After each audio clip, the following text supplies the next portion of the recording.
Então, ó, tema aí que a gente não fala há muito tempo, Revolução dos Bichos, do canal da Tatiana Feltrin. Não conheço quem é, não. Vamos ver.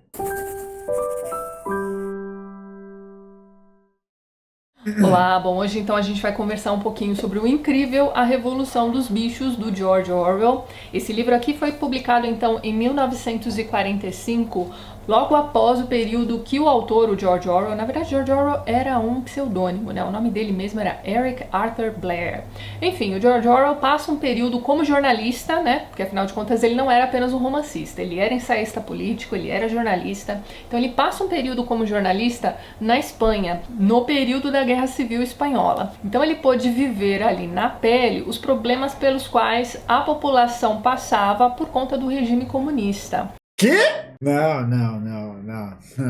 Não, informações incorretas aí, vamos lá. O George Orwell era um escritor, né, um jornalista tal. Tem vários livros que inclusive tem posições bastante problemáticas dele. Uma amiga minha uma vez me mandou um trechinho. Eu publiquei uma vez um story, aí ela colocou. Passava pano pra estudo. Arrombado. Aí eu perguntei que história era essa. E aí ela me falou que no livro dele, Na Pior, em Paris e Londres, ele tá colocando aqui, né? É na verdade um trecho que analisa a obra, que coloca: Orwell aponta que havia mais mendigos homens que mulheres e, a partir de um ponto de vista patriarcal, recorda e analisa que esses homens que mendigavam pelas ruas de Londres acabavam vivendo em celibato, pois as mulheres não se sujeitavam a um relacionamento com homens muito mais pobres do que elas. As dificuldades de promover os modelos tradicionais de casamento e família o levam a crer que era esse cenário que acabava contribuindo com, abre aspas, homossexualismo, fecha aspas, esse é ele que escreveu assim, e com os crimes sexuais. O autor coloca as duas condições no mesmo patamar. Ele acredita que o motivo para isso seria a falta de dinheiro para pagar sequer uma prostituta, por mais acessível que seja o seu preço. Orwell, como homem, também coloca a mulher como causadora dos infortúnios dos homens. Para além de terem ocupado os cargos anteriormente limitados a eles, na visão do autor, os homens eram fadados ao celibato, porque mulheres se recusavam a manter um relacionamento com eles. Ou seja, né, Na Pior, em Paris e Londres, Orwell é basicamente um red pill, né? Basicamente um red pill. Vale ressaltar que esses homens que as mulheres supostamente rejeitavam quando não mantinham relações sexuais com homens, molestavam sexualmente ou estupravam mulheres. Então acho que vale a pena a gente fazer esse recorte, porque muita gente usa o livro Revolução dos Bichos como uma bíblia anticomunista, né? Como um livro que tem as provas de que o socialismo não funciona. Então acho que a primeira coisa que a gente tem que analisar é que toda obra ela é escrita por alguém. Para a gente entender qual que é o mérito político daquela obra, a gente tem que entender quem é seu autor, quem é sua autora. Tá ligado? O George Orwell era um homem notoriamente conservador, um homem que tinha pensamentos notoriamente reacionários. Era um homem que vai se utilizar muitas vezes do colonialismo como um subterfúgio, vai manter essa linha de raciocínio numa época em que já não existia mais essas questões. Não é que não existia, né? Mas essas questões já estavam passando por um certo debate dentro da produção intelectual, dentro da produção cultural. Então, a gente precisa analisar que a obra do Orwell, e não é à toa que o Orwell, né? Enfim, depois ele vai entregar várias pessoas pro MI6, pro Serviço Secreto Britânico, vários comunistas que ele conheceu em tempos anteriores e tal. Então, tipo, é um cara que não é bem intencionado, tá ligado? É alguém que tá se utilizando ali de meios ruins, né? Meios desonestos para poder provar seu ponto. E fora que, né, a Espanha não estava no regime comunista. Esse é um ponto importante. A Espanha, ela é um dos países que vai passar por umas crises políticas muito intensas no começo do século XX.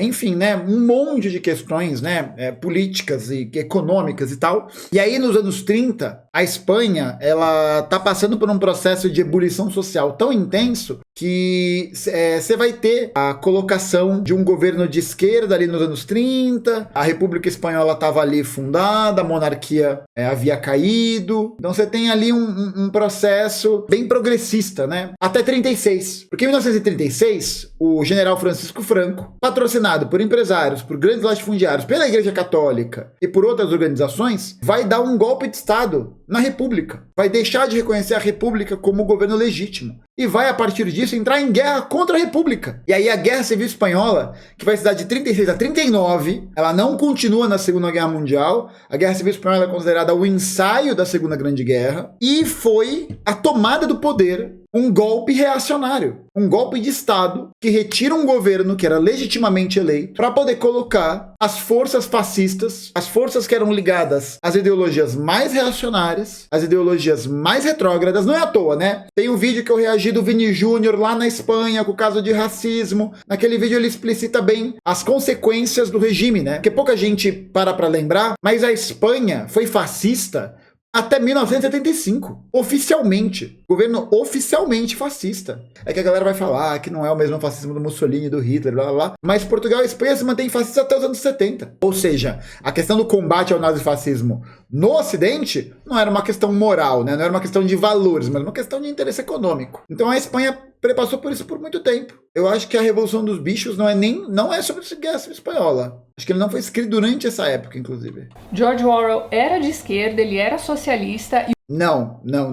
Mas é aquela coisa, né, gente? Uma pessoa pode se dizer social, eu posso dizer qualquer coisa, né? O que torna o critério da verdade é a prática. A prática é que torna um critério da verdade. Uma pessoa pode se dizer comunista, mas se ela é oportunista, se ela é carreirista, se ela é uma pessoa que está mais preocupada com a sua ascensão dentro da organização do que com a construção da revolução, se ela é uma pessoa que se alia oportunamente com qualquer pessoa para ter um poder, se ela é uma pessoa que pratica essas coisas, ela não é comunista, ela é uma oportunista, ela é uma carreirista. É isso, né?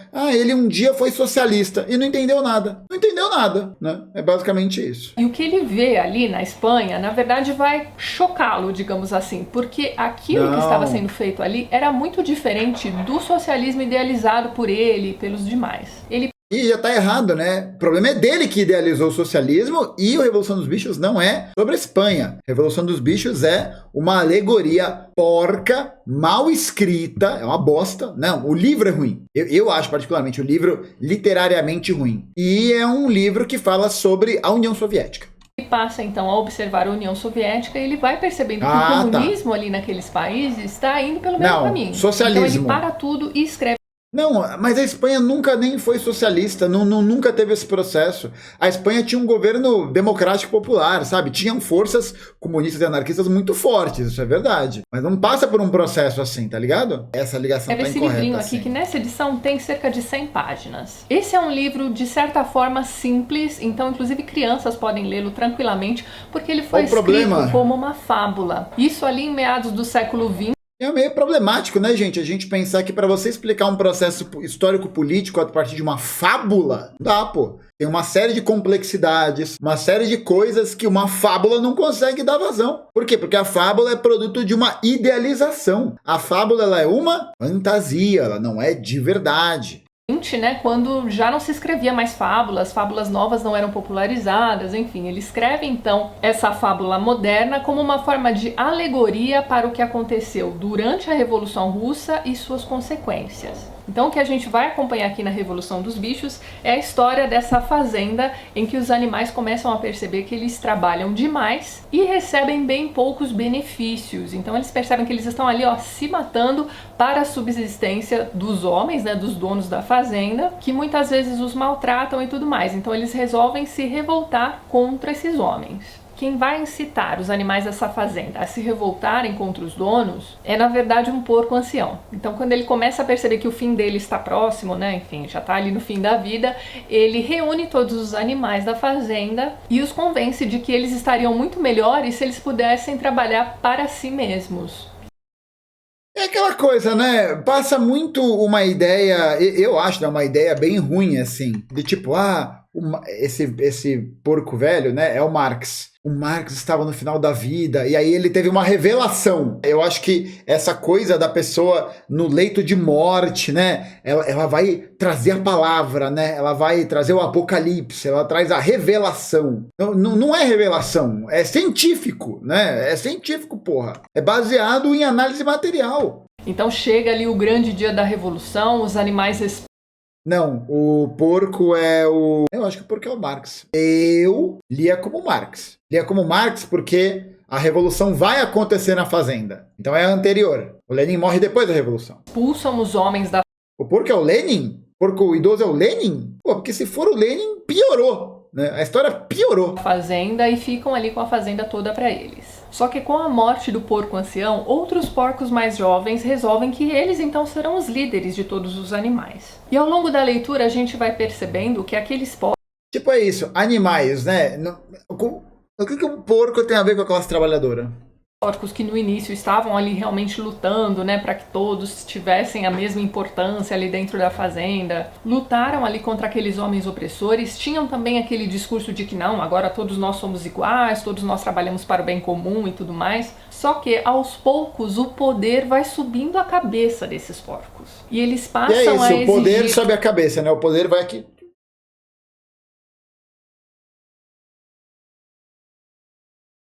Subir!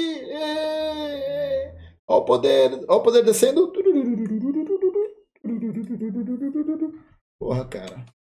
Tanto daqueles animais ou até mais Análise do que os muito homens ruim, anteriormente exigiam. Então os animais começam a trabalhar muito mais, produzir muito mais, mas receber muito menos em troca. A gente vai percebendo ao longo da leitura também que, ok, eles conseguiram a revolução contra os homens, mas eles não conseguiram a igualdade. Então, mas é aquele negócio, né? Nenhum comunista defende a igualdade, né? A gente não defende essa perspectiva de igualdade, porque defender uma perspectiva de igualdade significa, filosoficamente, dizer que há desigualdade, né? Que em algum grau há essa desigualdade. O que o comunismo procura viabilizar é essa possibilidade de vida que seja baseada na capacidade e na necessidade de cada um. Então não existe isso de igualdade, né? As pessoas têm demandas diferentes, têm necessidades diferentes, elas têm diferenças entre elas, então não é uma igualdade abstrata, né? E é muito ruim usar isso como um exemplo para poder explicar o comunismo, porque isso é um esvaziamento, é despolitizado, né? É muito ruim. é como se... Não é à toa que o Kim Kataguiri, por exemplo, adora utilizar a Revolução dos Bichos como esse exemplo magno, né? Lá na época do Gustavo do Velho Testamento tem um outro vídeo também que fala sobre isso. No livro, como na vida real, o idealismo desse lugar também à estratificação de classes, né? A diferença de classes. Então você tinha ali os porcos, né, por serem os mais inteligentes, e os demais animais também concordam que eles eram os mais inteligentes, como a classe dominante e opressora. E a gente vai ter também os... Nossa, não! Pô, que isso, não. A análise que você pode fazer é que os porcos são a vanguarda do proletariado, né? A vanguarda, não a classe opressora. Mais animais, como por exemplo os cachorros, que vão servir ali como se fosse uma força militar protegendo, né, os líderes. A gente vai ter os cavalos, que percebem que tem alguma coisa errada, mas eles são muito corretos, então eles precisam fazer aquilo que eles se propuseram a fazer no início, ou seja, continuar trabalhando pelo bem comum. Você tem as ovelhas, que fazem tudo o que é esperado delas, então assim, elas seguem o líder como todas as ovelhas seguem, né, os pastores. É a simplificação de um jeito que esvazia o debate, que esvazia a substância, né? Bem ruim. E essa nova divisão de classes que vai acontecendo ali entre os animais daquela fazenda vai acontecer também em decorrência de lavagem cerebral. Então os porcos vão criando hinos, né, que devem ser cantados todos os dias ali pelos animais. E isso virou uma peça publicitária da direita. Mais da fazenda, repetidas vezes. Depois eles vão criando ali alguns slogans também, como 4 pernas bom, 2 pernas ruim, para que eles sempre se lembrem de que eles estão em melhor situação agora, que eles são comandados por animais de 4 patas, ao invés do passado, né, em que eles eram comandados por homens, né, de 2 pernas. E eles chegam a ter também uma lista de 7 mandamentos, né? Então são as leis ali que eles devem cumprir. Eu vou ler aqui para vocês. Número 1. Qualquer coisa que ande sobre 2 pernas é inimigo. Gente, vocês conseguem perceber como toda a estrutura do livro, a forma como ele é montado, para além de despolitizar esse debate, ele propõe a existência de instrumentos, instâncias e estruturas que não existem. Não existe mandamento em partido comunista, existe estatuto. Existem teses congressuais, que são produtos do debate, que são produtos da fala pública, que são produtos da liberdade, que são produtos da crítica. Isso existe. Mandamento? Não, mandamento não. Tem esse livro de regra sagrada. Não. E você não precisa ser comunista, a questão não é essa, né? Acho que é até importante ressaltar esse ponto que o problema aqui não é o Orwell ser anticomunista, não é só isso, né? O problema é ele se utilizar de uma abordagem desonesta, de uma abordagem simplista e que produz um pseudo-conhecimento sobre o tema. Essa é a questão central. É um pseudo-conhecimento acerca do tema. Só isso. Número 2. O que andar sobre 4 pernas ou tiver asas é amigo. Número 3. Nenhum animal usará roupa. 4. Nenhum animal dormirá em cama. 5. Nenhum animal beberá álcool.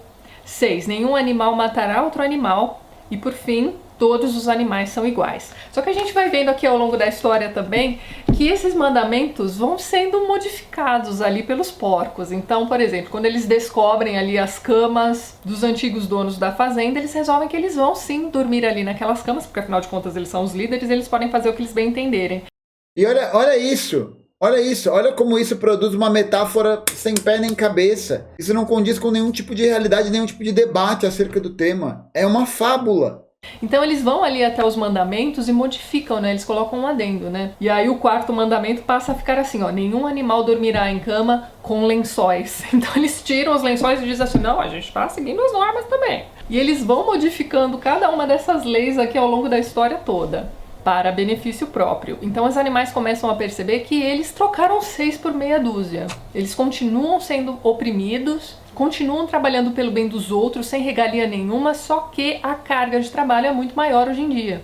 Tem todo um processo de divisão política, né? Tem todo um processo de formação ideológica, tem um processo de você ter que mudar essa cultura. É isso, né? O socialismo ele não é feito para agradar individualmente cada uma das pessoas. Tem pontos que vão ser discordantes, que vão ter contradições, e é a vida, tá ligado? É entender o que disso é fruto do interesse coletivo, da necessidade coletiva, e fora, né, o próprio absurdo que o Orwell induz as pessoas, que é de dizer que os porcos viraram humanos, tá ligado? Ainda que a gente possa dizer que no caso da União Soviética, nos anos 90, você tem ali a contra-revolução, vá lá, mas não é o contexto onde ele tá. Então talvez a gente possa dizer que esse livro seja um livro sobre a hipocrisia da tirania. A partir do momento em que o tirano é retirado ali daquela fazenda, é quase que natural que alguns daqueles oprimidos se tornem os opressores. E como eu ia dizendo para vocês no início do vídeo, esse livro aqui é uma crítica nada sutil sobre a Revolução Russa e sobre o comunismo ali na União Soviética. Então o porco jovem que vai assumir o poder ali, vai assumir a posição de liderança, se chama... Aí, ó, respondidos! Fomos respondidos aqui, ó. O porco ancião pode ser entendido como uma mistura de Lenin e Karl Marx. Pronto? Pronto! Alegria! Napoleão, e ele na verdade é a representação de Stalin aqui nesse livro. Então ele é tão tirano.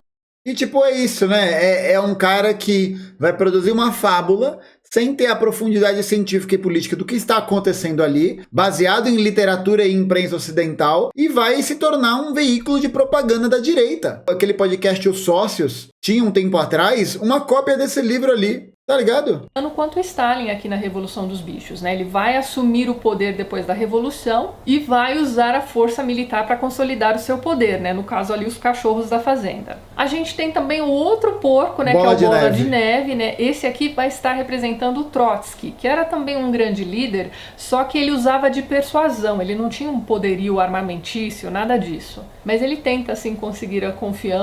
E muito psicologizante, né? Meio que sinalizar o Napoleão como alguém autoritário, que é burocrata, todas as instituições, é sisudo, é mau, e o Bola de Neve como persuasivo, né? Sedutor, o ancião como grande sábio, né? Porra, muito ruim. Dos demais animais por meio de persuasão mesmo. E é bastante interessante a gente acompanhar aqui no livro o que é que o Napoleão vai fazer quando ele se sente ameaçado pelo Bola de Neve. Então ele começa a criar ali algumas situações para culpar o Bola de Neve. E assim o Bola de Neve vai se transformando num bode expiatório e vai ser então um inimigo em comum, tanto para os líderes como...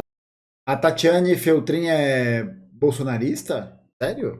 Isso ajudaria a explicar muita coisa. Nossa!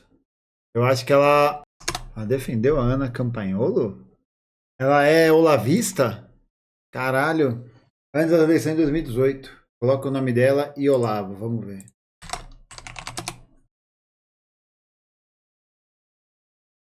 Ó. Brasil Paralelo, Imbecil Coletivo. Passar pano para Olavo de Carvalho. Aparentemente. Até tirou o vídeo do ar. Loucura, hein? Materiais que envelhecem mal demais. como para os demais animais. Então todos eles estão ali juntos contra esse outro porco que ousou ser líder também. Então, parando para pensar nos temas da Revolução dos Bichos, além de ser essa alegoria para a Revolução Russa e etc., a gente pode pensar nesse livro como uma alegoria para a formação da sociedade em geral. Meu então, assim, Deus! O autor vai mostrar pra gente que a sociedade... Formação de uma sociedade em geral. Pô, colocar um espectro desse tamanho... Sociedade em geral, não. As sociedades, elas têm particularidades, definições que são muito distintas umas das outras. Não existe esse processo de formação de sociedade em geral, tá ligado? Tem uma tendência natural de se organizar em classes. Aliás, não só isso. Nós temos também uma tendência natural. Tendência natural, é uma tendência da divisão social do trabalho, do sistema político. Não é natural, né? Não é natural. Nada é natural. Natural de necessitar de um líder, uma pessoa que precisa ser seguida. Então, num primeiro momento, aqui, logo após a Revolução dos Bichos, a gente percebe que cada animal vai fazer uma coisa ali que bem entende, então vai cada um para um lado, e a coisa só consegue funcionar, entre muitas aspas, para o bem comum, quando um líder começa a apontar aquilo que precisa ser feito. Mas é aquele negócio, esse processo de pensar as coisas do bem comum não é feita pela liderança, né? É feito pelo debate. O Stalin não chegava lá e falava, você vai pra lá, colher isso aqui. Não, pô, se analisava quais eram as demandas, as necessidades materiais de cada um dos grupos, né? De cada um dessas pessoas envolvidas nesses processos. Não tem isso, né? De, o líder manda fazer e tal. A gente vai até dizer que existem avaliações que podem ter sido incorretas em algum momento. Isso aconteceu na União Soviética, em Cuba, aconteceu em vários lugares. Agora, dizer que é a liderança suprema, né? Que vai lá e pá! Não. Depois, em uma outra camada, a gente tem aquelas... Isso não existe porque todas as questões que eram realizadas em debate eram a partir dos soviets, eram a partir das instâncias políticas que vários cidadãos soviéticos participavam. Não era obra do Politburo, né? Ali só do Politburo, não. Sociedade de animais funcionando melhor ainda, digamos assim, depois que aquela legislação, né, os 7 mandamentos foram criados. Então, se a gente lançar esse olhar sobre esse livro, a gente vai perceber que ele não vai tratar somente da Rússia comunista. Ele trata, na verdade, de qualquer sociedade. E ele também alerta as pessoas, né, os leitores, de que esse tipo de regime totalitarista pode ser instaurado a qualquer momento. Se as pessoas não pensarem por si mesmas e, ao invés disso, forem manipuladas por esses líderes espertalhões e sofrerem uma lavagem cerebral. Será que é o que acontece com a galera que é olavista? Será que é isso aí que acontece? Acho que não, hein? Acho que não, pô. Não é a mesma coisa não, né? O Olavo de Carvalho foi lá em Impropérios, fazer aquele curso, fazia, né? Morreu. Aquele curso permanente de filosofia que não dava diploma, que não fazia porra nenhuma. Tá beleza. E aqui a gente percebe também que tudo começa com boas intenções. Se você parar pra pensar no socialismo utópico e o socialismo real, a gente vai perceber que o utópico, né, é sempre muito interessante para todo mundo, mas a realidade não é bem assim, porque as ideias e as boas intenções se perdem no caminho. É isso que esse livro mostra pra gente. Se perde, né? É igual a criança no shopping, tá ali de mão dada e se perde. Pô, se perdeu. Você perdeu. É igual você com o controle remoto da tua televisão. Você se perdeu. É igual com o teu isqueiro. Você perdeu. Mas geralmente o isqueiro é um rato de bique, tá ligado? Pelo amor de Deus, eles se perderam, né? Tava andando ali na Paulista e se perdeu, né? Se perdeu, tava andando e se perdeu. Sem dar aqui grandes spoilers, né? E apenas, né, compartilhando com vocês as minhas impressões. O spoiler é o seguinte, eu vou falar, o Bola de Neve, ele é morto ou exilado, qualquer merda assim. O Napoleão, ele vira o grande líder fodão. Um dos burros lá que trabalhava, que era o grande parceiro do Napoleão, trabalha até morrer. E aí no final do livro, termina com os animais, eu não lembro se todos os animais ou se algum animal especificamente, indo para a janela da casa do fazendeiro e vendo o porco comendo com o fazendeiro sobre a mesa, sentado em 2 patas. Tá de pezinho assim, sabe? Esse é o final do livro, foda-se. Da leitura desse livro, essa aqui já deve ter sido, sei lá, a 5ª vez em que eu li A Revolução dos Bichos e é batata. Nossa. Toda vez em que eu chego àquele momento em imagina, né? Que os porcos começam realmente a agir como humanos, né? Tanto que os demais animais já não conseguem mais dizer quem são os porcos. Mas e quem qual é a graça de ler isso 5 vezes? Não conseguem mais fazer essa diferenciação. Esse livro fica assustador. E o último parágrafo é um espetáculo. E quando os porcos, né, reescrevem o último mandamento, né, que no original era todos os animais são iguais, eles acrescentam uma nova linha, né? Então fica assim, todos os animais são iguais, mas uns mais iguais que os outros. Eu também acho isso espetacular. Nossa, é o suco do senso comum, né? Nossa, o suco, a vitamina do senso comum. Nossa, a vitamina de uma crítica social vazia, tá ligado? Genérica, que não significa nada. Essa questão não significa nada, isso, porra. Essa frase aqui nesse livro tem pra mim quase o mesmo efeito do 2 mais 2 igual a 5 de Nossa. 1984, que é outro livro do autor que eu também recomendo fortemente É horrível também. que vocês leiam. Então é isso, gente. Fica aqui a dica forte desse livro espetacular. É o tipo de livro que você pode ir sem medo. É uma leitura de Merda. De merda. É uma leitura de merda. certa forma leve, né, por ter sido escrito como uma fábula. O livro é curto, Leve porque foi mal escrito. como eu já tinha comentado com vocês, então a leitura voa, não só pelo número de páginas, mas também pelo assunto. É tudo muito interessante aqui nesse livro. Você não quer largar enquanto você não descobre o que vai acontecer com aqueles animais. Para pano de fundo histórico, eu recomendo fortemente que vocês leiam algo sobre a Revolução Russa. Aqui no canal eu tenho Leiam algo sobre a Revolução. Lê algo aí. Lê um bagulho aí sobre a Revolução Russa. toda uma playlist sobre a dinastia, né, dos Romanov, que Meu foi ali pai. a última dinastia dos czares da Rússia, né? Só lembrando que a Revolução Russa se deu quando o último czar foi deposto. Então você pode acompanhar esses vídeos aqui no Não é canal. bem E isso. aqui a gente tem também um vídeo sobre o arquipélago Gulag. Esse é um livro Nossa. escrito por uma pessoa que esteve num daqueles campos de trabalho forçado Não. durante ali o comunismo do Stalin. Só para vocês terem uma ideia do que Comunismo do realmente Stalin. acontecia. Arquipélago Gulag também é um livro de literatura. Também é um livro de ficção. Tá ligado? Porra. Eu acho que eu lembro de ter lido uma vez. Agora eu não vou saber confirmar, mas eu lembro de ter lido uma vez que o autor, ou alguém próximo ao autor, disse que a obra era uma obra de ficção. Que não era pra levar aquilo a sério. Por ali. Existe também um desenho em longa-metragem, né, sobre Meu a Revolução Deus. dos Bichos. Eu vou deixar o link lá embaixo para vocês darem uma olhadinha. Deus, Caso amado. você já tenha lido esse livro, deixa pra gente, né, as suas impressões de leitura na descrição do vídeo. Apesar de ser um livro curto e de rápida leitura, ele tem muita informação relevante aqui nas entrelinhas, então pode ser que eu tenha deixado de comentar alguma coisa Nossa, não dá, pô. O livro é uma simplificação histórica que promove um debate despolitizado e ruim sobre o processo revolucionário soviético. Uma fábula mal escrita por um autor reacionário e que simplifica completamente um grande processo complexo. Terrível, como as posições de George Orwell. Pronto, pedi minha opinião, mandei a minha opinião. Pronto, dei minha opinião, pô, não é? Minha opinião, dei minha opinião.